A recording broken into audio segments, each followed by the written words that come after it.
Galing yung sumunod sa pamamagitan ng surat ng Panginoon.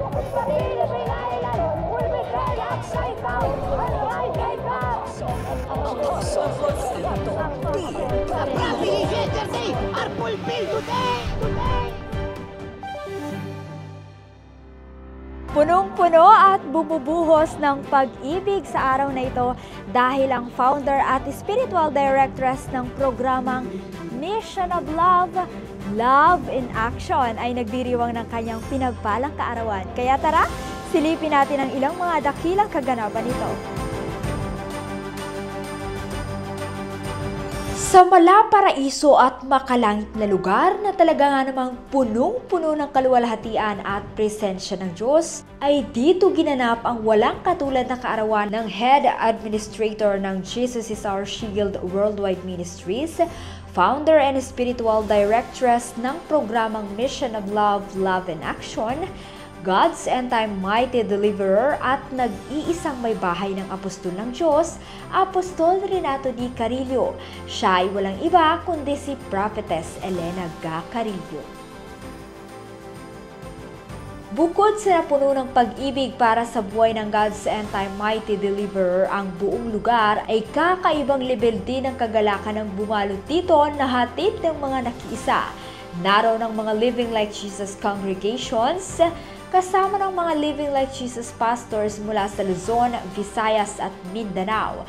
At syempre, naroon ang kanyang mga mahal sa buhay, partikular na ang God's Chosen Family na isa sa mga dahilan ng kagalakan sa lugar, lalo na ang buhay ng Apostol ng Diyos, Apostol Renato D. Carillo, na nagbahagi ng makalangit na kapahayagan na naghatid ng malaking pagpapala sa lahat ng nakiisa. Ang pangako ng Diyos ay hindi nagbabago. Ano man ang ating sitwasyon, ano man ang nagaganap sa mundo, ano man yung ating nararamdaman, ano man yung version ng Diablo at kung sino-sinong tao, ay wag nating alisin ang ating puso't isip sa kanya mga pangako. At ito po ay ating paniwalaan at asahan. Dahil ang mga pangako niya ay totoo lahat. At kung ito po'y totoo, dapat natin siyang asahan. Kaya, rather murmuring, rather doubting, rather worrying, or rather backsliding, and rather living in fear, why don't you celebrate? Rejoice! Shout!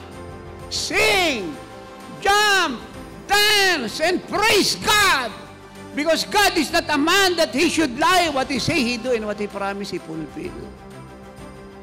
Malaking biyaya at pagpapala sa marami ang bawat kaarawan ng mga lingkod ng Diyos, kagaya na lamang ng programang ibinigay ng Diyos sa kanyang buhay. Ito ay tunay na pagpapala sa di mabilang na buhay, partikular na sa lahat ng nangangailangan ng tulong. Ito nga ay ang programang Mission of Love, Love in Action na kaakibat ng bawat kaarawan ng propetisa ng Diyos na ngayon nga ay magdiriwang ng ika-16 na taong anibersaryo nito sa lugar ng City of Santa Rosa Multipurpose Complex, Leon Arcillas Boulevard, Santa Rosa City, Laguna. Imbitado ang lahat, lalo na ang mga nangangailangan ng kagalingan, kalayaan at kasaganaan. Ito ay gaganapin sa darating na August 23, 2024, araw ng Biyernes sa ganap na 1:00 ng hapon.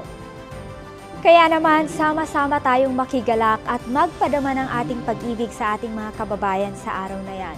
For truly we are loved because God is love. Muli, isang masaya, pinagpala at maluwalhating kaarawan sa aming nag-iisa at napakagandang nanay sa pananampalataya, Propetisa Elena Ga Carillo. Mahal na mahal ka po namin. Ito si Glyza Bariso para sa Victorious News. Walang kinikilingan, walang halong kasinungalingan, pawang kaligtasan lamang.